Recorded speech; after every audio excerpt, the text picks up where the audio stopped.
Разъяренная медведица загнала охотника на высокую сосну. Казалось, еще немного, и она доберется до него. Огромный зверь ходил кругами под деревом, тяжело дышал и поднимал голову вверх. Мужчина понимал, если он спустится, медведица уже готова растерзать его. Как вдруг мужчина посмотрел вниз, и от увиденного у него волосы встали дыбом. Михалыч собирал свое снаряжение в 4 утра. В его холостяцкой квартире в Карелии на стенах не было ни фотографий, ни картин, только старые карты леса и охотничьи трофеи. Он гордился своей суровостью и тем, что никогда ни о чем не просил. На телефоне вспыхнуло сообщение от Елены, но Михалыч лишь мельком взглянул и убрал телефон, даже не открыв его. На лесной дороге путь ему перегородила старая Нива его друга Петровича. «В 5-м секторе медведица с 3 злыми малышами», — предупредил тот. «Лучше объедь». Михалыч лишь молча кивнул и поехал дальше. Для него работа всегда была важнее опасности. Выслеживая лося, он углубился в густой лес. Вдруг ветер резко переменился, и из чащи вышла огромная бурая медведица. Позади нее возились 3 медвежат. Зверь не выглядел испуганным, наоборот, шел уверенно. Михалыч едва успел запрыгнуть на старую высокую сосну и взобраться метров на 8.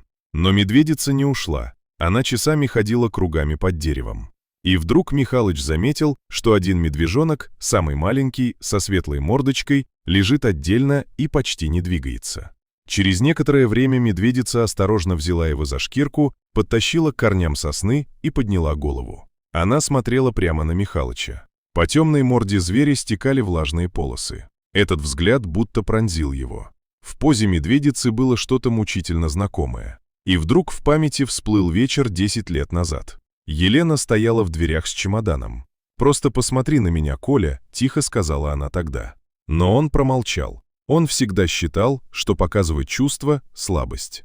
Сейчас, глядя вниз, Михалыч вдруг понял, медведица не сдается. Она просит помощи для своего детеныша. И в этом не было ни унижения, ни страха. Только сила и достоинство. Когда медведица ненадолго увела остальных медвежат в сторону, Михалыч осторожно спустился. Руки у него дрожали, когда он осматривал маленького зверя. У медвежонка была сломана лапа. Он быстро наложил шину из веток и бинта. Потом снова взобрался на дерево. Через некоторое время медведица вернулась. Она осторожно взяла детеныша и увела его вместе с остальными в лес. Вечером на кордоне Михалыч открыл свой старый маршрутный журнал. Обычно там были только сухие записи, погода, километры, номера квадратов. Но на этот раз он медленно написал красным карандашом: «Медвежонок идет. Все 4». Это была первая запись в его жизни, сделанная не для отчета, а для души.